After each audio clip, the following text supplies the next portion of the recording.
En la madrugada del 23 de agosto de 1689, en la ciudad portuaria de Cartagena de Indias, los gritos más desgarradores que jamás se habían escuchado en el nuevo reino de Granada atravesaron el aire húmedo del Caribe.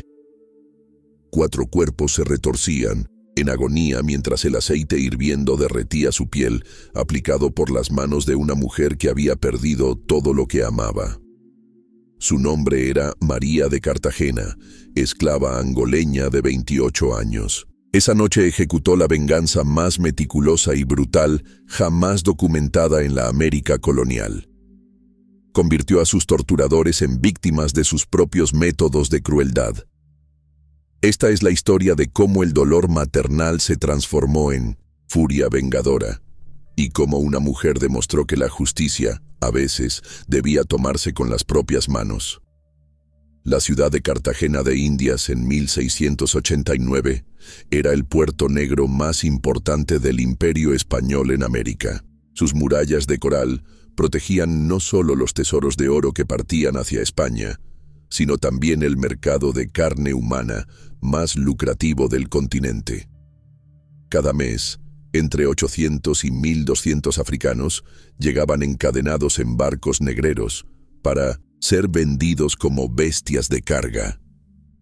En el corazón de esta ciudad esclavista vivía don Antonio Maldonado de Mendoza, comerciante de esclavos y dueño de la casa comercial más próspera del puerto.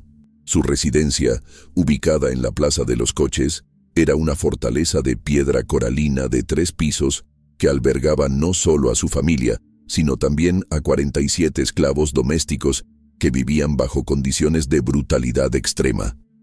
Entre esos esclavos se encontraba María, una mujer angoleña de 28 años que había llegado a Cartagena en 1681 a bordo del navío negrero San Carlos. Su nombre original era Enegola María, princesa menor de un reino en Angola, capturada durante una guerra tribal y vendida a traficantes portugueses por el equivalente a 150 pesos de oro.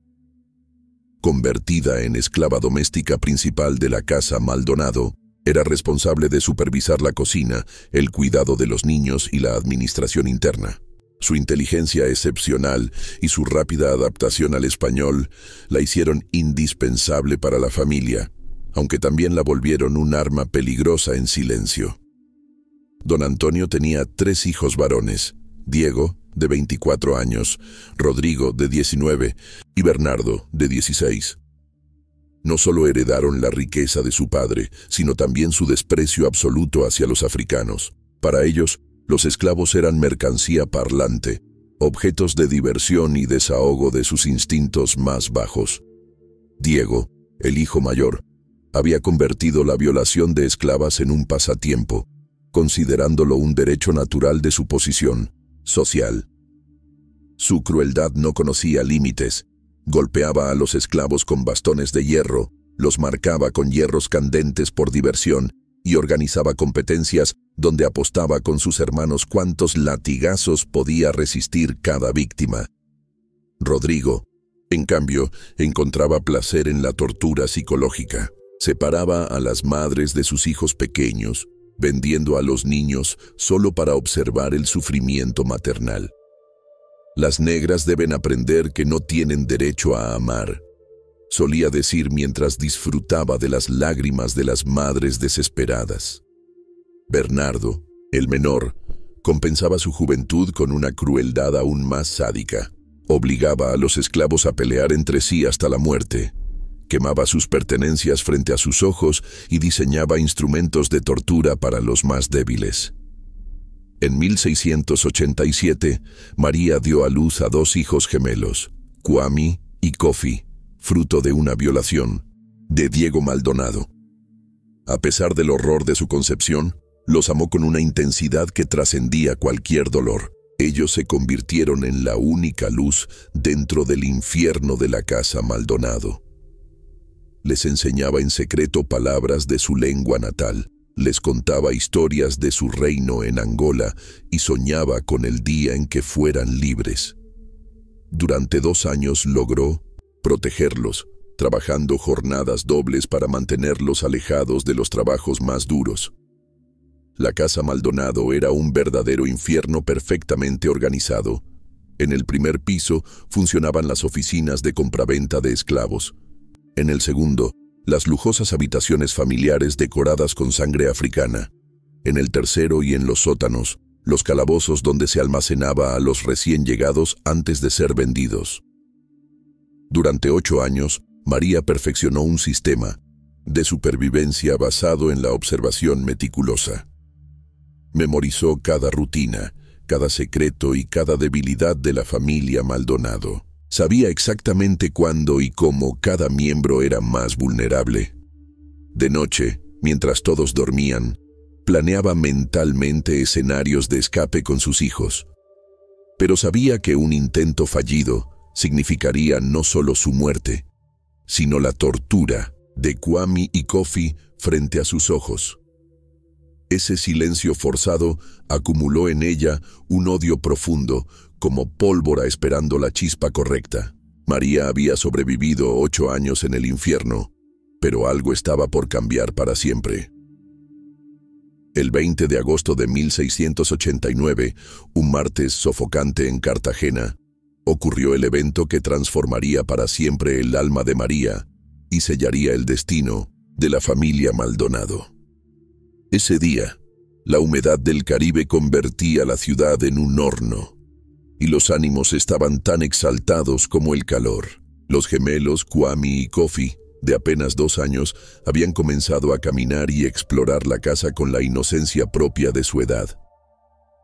Mientras María preparaba el desayuno en la cocina, los niños se escabulleron hasta el patio principal, donde Diego, Rodrigo y Bernardo discutían sobre la venta de un lote de esclavos recién llegados de África. Los pequeños, curiosos, se acercaron a los hermanos. Kwame, el más aventurero, tomó un pedazo de fruta que había caído cerca de los pies de Diego. Ese gesto infantil desató la tragedia. «¡Maldito negro ladrón!», rugió Diego al verlo llevarse la fruta a la boca. «A estos animales hay que enseñarles desde pequeños quién manda aquí». Sin pensarlo, levantó su bota y pateó brutalmente al niño en el estómago. El pequeño salió disparado varios metros hasta estrellarse contra una columna de piedra. El golpe resonó por todo el patio. Kofi, llorando, corrió hacia su hermano, pero Rodrigo lo tomó del cabello y lo azotó contra el suelo de piedra. En ese instante, María llegó corriendo al escuchar los gritos, pero ya era demasiado tarde. Kwame yacía inmóvil, sangrando por la boca y la nariz. Kofi convulsionaba con una herida abierta en la cabeza. «¡Mis hijos! ¡Mis bebés!», gritó María, arrojándose sobre ellos. «¡Cállate, perra!», le gritó Bernardo mientras la pateaba en las costillas. «Estos animales están recibiendo su primera lección de obediencia». Don Antonio apareció atraído por el alboroto. Al ver la escena, no mostró compasión, sino irritación por la interrupción de sus negocios. «¿Qué significa este escándalo? Tengo compradores esperando y ustedes armando circo por 2 negros». Diego respondió con frialdad. «Padre, estaban robando comida. Les estaba enseñando que el robo se paga caro, aunque sean crías». Don Antonio observó a los niños agonizantes sin emoción. «Bien hecho. Hay que educarlos desde pequeños o creen que tienen derechos. María, limpia este desorden y vuelve a tu trabajo. Si no sirven para nada, los venderé para alimentar cerdos». Las siguientes horas fueron las más largas en la vida de María. Cargó a sus hijos moribundos hasta el cuarto de esclavos e intentó salvarlos con remedios caseros heredados de su abuela en Angola. Pero fue inútil.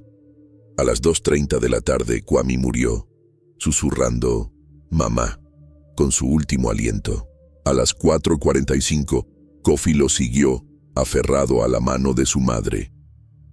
En ese instante, algo se quebró para siempre en el corazón de María. El dolor se convirtió en furia helada. La princesa Enegola había muerto. En su lugar, Había nacido una vengadora. Esa noche, María cargó los pequeños cuerpos de sus hijos hasta el patio trasero. Con sus propias manos ensangrentadas, cavó 2 tumbas bajo la luz de la luna. Mientras enterraba a Kwame y Kofi, pronunció un juramento en su lengua materna. Por la sangre de mis hijos, por el dolor de mi vientre, juro que cada gota de su vida será pagada con ríos de sangre de sus asesinos. Desde ese momento, la madre amorosa murió junto con sus hijos. Lo que quedaba era una vengadora silenciosa. Durante los 3 días siguientes, María continuó trabajando como si nada hubiera pasado. Pero los demás esclavos notaron el cambio. Sus ojos eran de hielo, sus movimientos calculados, su silencio absoluto. Una mujer congoleña de 45 años, llamada Esperanza, que había sido su confidente durante años, intentó consolarla en una madrugada. «Hermana, sé que el dolor te está matando, pero debes seguir viviendo». María la miró con una frialdad que helaba el alma. «Yo ya morí hace 2 semanas. Lo que ves aquí es solo el instrumento de la justicia que mis hijos merecen. No trates de detenerme, porque no hay vuelta atrás». María no planeaba una explosión de ira descontrolada, sino una ejecución meticulosa. Cada miembro de la familia Maldonado moriría de una forma que reflejara su propia crueldad.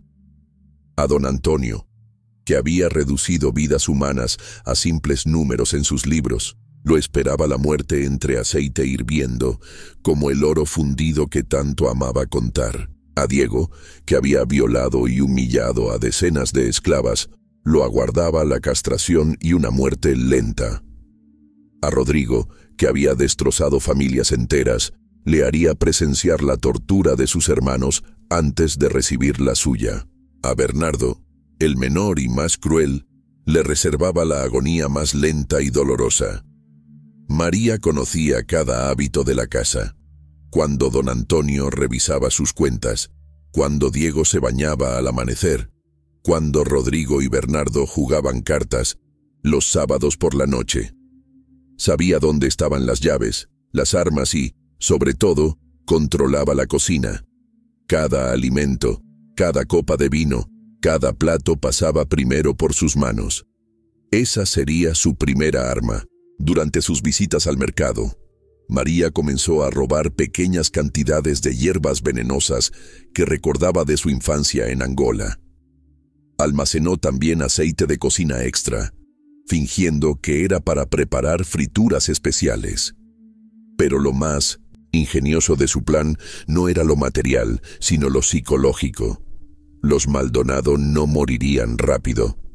Sufrirían lentamente, conscientes de que su destino estaba sellado.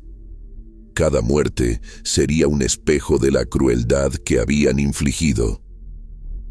María identificó el instante perfecto, el sábado 23 de agosto, cuando la familia celebraría el cumpleaños número 50 de don Antonio. Ese día todos estarían reunidos, relajados por la celebración y vulnerables por el exceso de vino, la ocasión ideal para ejecutar la venganza. Durante las 2 semanas previas, María perfeccionó habilidades que nunca imaginó tener. Aprendió a moverse en completo silencio, a abrir cerraduras sin hacer ruido y a preparar mezclas que adormecían los músculos sin causar muerte inmediata. Era ya una estratega militar, afinando cada paso como si se preparara para una batalla. El viernes 22 de agosto de 1689, María hizo los preparativos finales. Escondió recipientes de aceite en lugares estratégicos, verificó las dosis de hierbas y repasó mentalmente cada detalle. Esa noche, visitó las tumbas de sus hijos. Se arrodilló bajo la luna y susurró en angoleño: «Mañana, mis hijos amados, comenzará a pagarse la deuda de sangre. Sus asesinos conocerán el mismo dolor que ustedes, pero multiplicado 1000 veces». La decisión estaba tomada. La venganza más brutal jamás registrada en la América colonial comenzaría en cuestión de horas. El 23 de agosto de 1689, la Casa Maldonado se preparaba para celebrar los 50 años de don Antonio. María, como siempre, se levantó antes del amanecer, pero esta vez sabía que sería la última vez que despertaría como esclava. La preparación del banquete le dio la cobertura perfecta para ejecutar su plan. Mientras cocinaba, mezcló discretamente sus hierbas paralizantes en los alimentos, no las suficientes para matar, sino para debilitar y reducir la resistencia de sus víctimas. Cuando don Antonio probó el pan con mermelada adulterada, sonrió satisfecho. «María, este pan está delicioso. Prepara más para la cena de esta noche». Ella respondió con una reverencia perfecta. «Por supuesto, amo». Pero en su mente calculaba: «En 6 horas estarás demasiado débil para defenderte». Esa noche llegaron comerciantes, socios y funcionarios coloniales. Todos recibieron dosis medidas de la mezcla de María, calculadas según su peso y costumbres. Era el golpe de una mente fría y exacta. Los hermanos Maldonado aparecieron al atardecer, cada uno con el rastro de sus crímenes aún fresco en sus manos. Diego, borracho de poder y lujuria. Rodrigo, con documentos de venta que separaban familias. Bernardo, tras torturar a un esclavo anciano. Cuando María sirvió el vino, Diego le guiñó el ojo con lujuria y le susurró: «Después de la fiesta ven a mi habitación». Ella sonrió con frialdad. No sería como él pensaba. La cena transcurrió entre risas, brindis y conversaciones sobre el ganado negro. Don Antonio alzó su copa. «Brindo por 50 años más de prosperidad sobre estos animales africanos». Adintos, las 10:30 p.m. Las hierbas comenzaron a hacer efecto.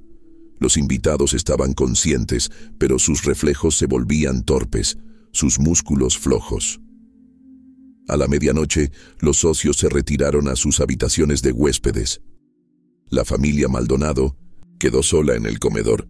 María se excusó para limpiar la cocina. En realidad, se dirigió a encender los recipientes de aceite hirviendo que había preparado. La hora de la justicia había llegado. A la 1:20 de la madrugada del 24 de agosto de 1689, María entró al comedor cargando el primer recipiente de aceite hirviendo.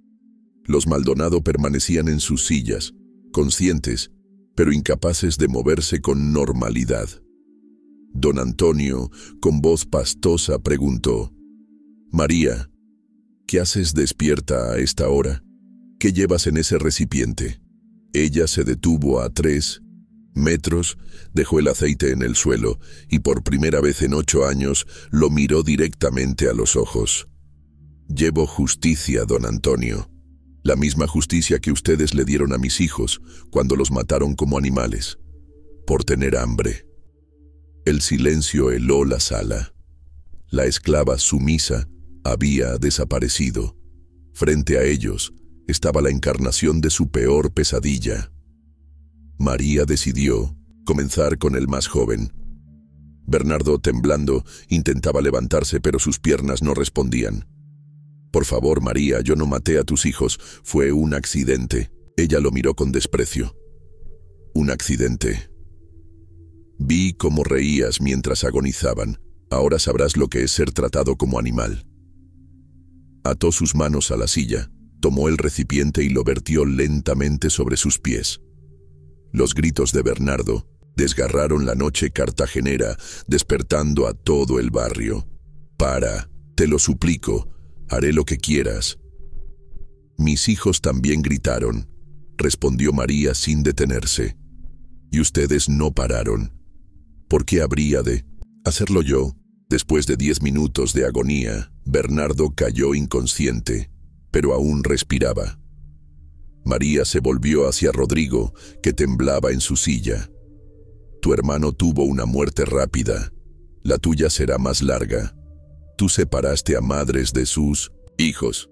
Hoy llorarás como ellas lloraron». El tormento duró 30 minutos.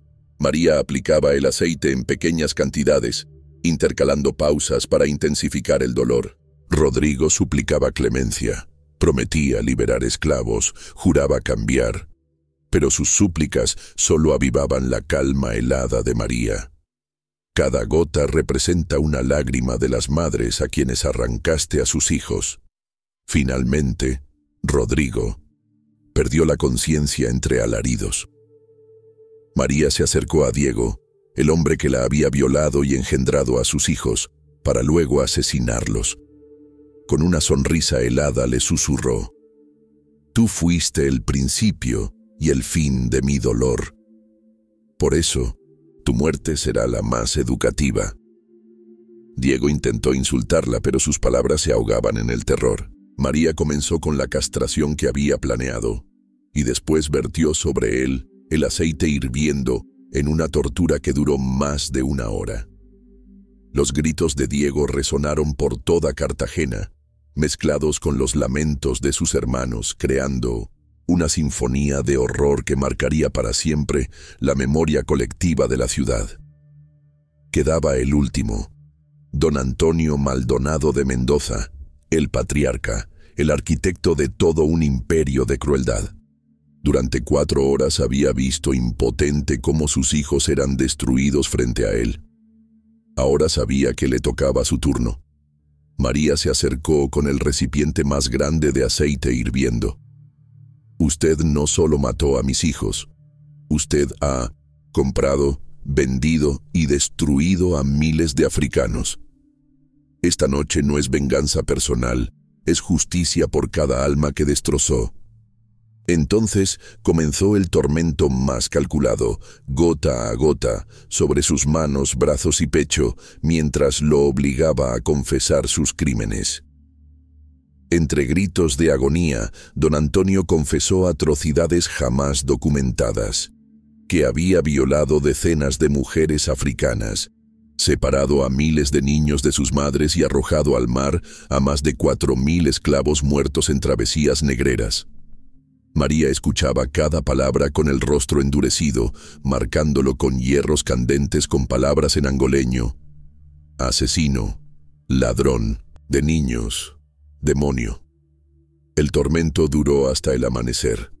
Cuando el sol iluminó Cartagena, don Antonio exhaló su último aliento. Sus ojos, antes llenos de soberbia, reflejaban ahora el terror absoluto de quien había visto el rostro de la justicia divina.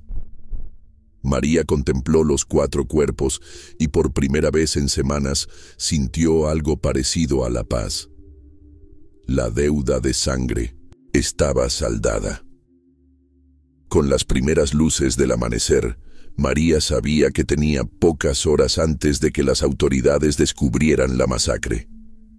Pero su plan no terminaba con la venganza. También había preparado una ruta de escape. Despertó a los demás esclavos de la casa Maldonado. La primera en verla fue Esperanza, su confidente, quien al contemplar los cuerpos murmuró: «Hermana, has hecho lo que todos soñamos, pero nunca tuvimos valor». María abrió los almacenes, liberó a los 46 esclavos restantes y les mostró dónde estaba guardado el oro de emergencia. «Hermanos, tienen 2 caminos, huir hacia los quilombos o esperar aquí la venganza de las autoridades. Yo les recomiendo que corran». La mayoría eligió la libertad inmediata. Solo un anciano llamado Tomás decidió quedarse diciendo: «Hija, moriré en paz sabiendo que los demonios fueron castigados». A las 6:30 de la mañana, María salió por última vez de la casa Maldonado. Vestía ropas elegantes robadas de la difunta esposa de don Antonio. Portaba documentos falsos que la identificaban como Doña María de Angola y llevaba consigo una bolsa con suficiente oro para financiar su huida. Su destino era el puerto.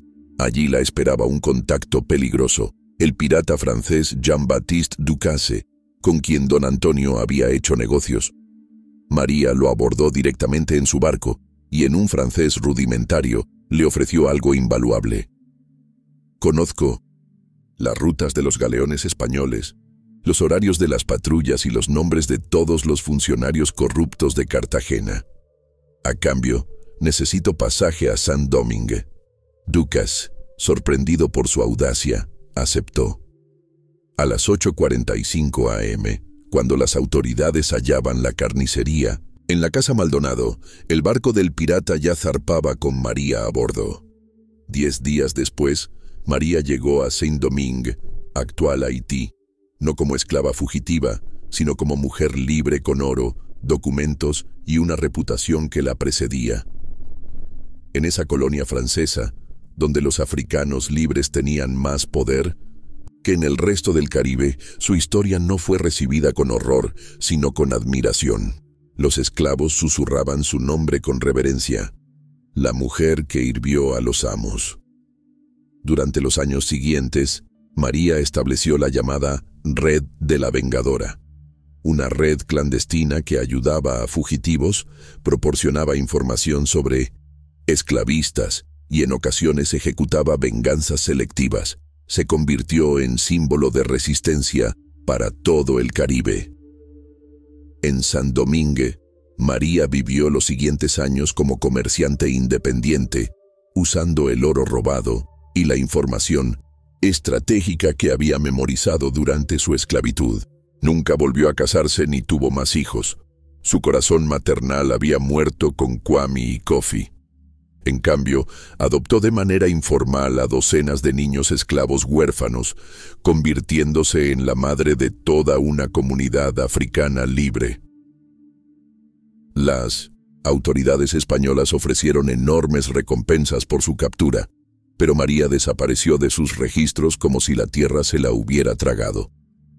María murió en 1712, a los 51 años, en su casa de Port-de-Paix, rodeada de cientos de personas cuyas vidas había protegido. Sus últimas palabras, según testigos, fueron: Kwame Kofi, mamá llega, la deuda está saldada. Había vivido como esclava, vengadora y finalmente como leyenda. La historia de María de Cartagena trascendió fronteras y siglos. Inspiró rebeliones como la Revolución Haitiana de 1791, los levantamientos en Estados Unidos y la resistencia de los quilombos en Brasil. En Cartagena, la Casa Maldonado fue demolida por orden del virrey, que la consideró un lugar maldito, pero sus ruinas se convirtieron en sitio secreto de peregrinación para esclavos que buscaban inspiración en su lucha por la libertad. Hoy, más de 330 años después, la historia de María sigue recordándonos una verdad incómoda: que cuando la justicia es negada, los oprimidos pueden convertirse en jueces y verdugos. María no solo mató a 4 hombres, mató la idea de que los esclavos eran víctimas pasivas. Su memoria vive en cada madre que protege a sus hijos, en cada ser humano que se niega a aceptar la injusticia y en cada voz que se levanta contra la opresión.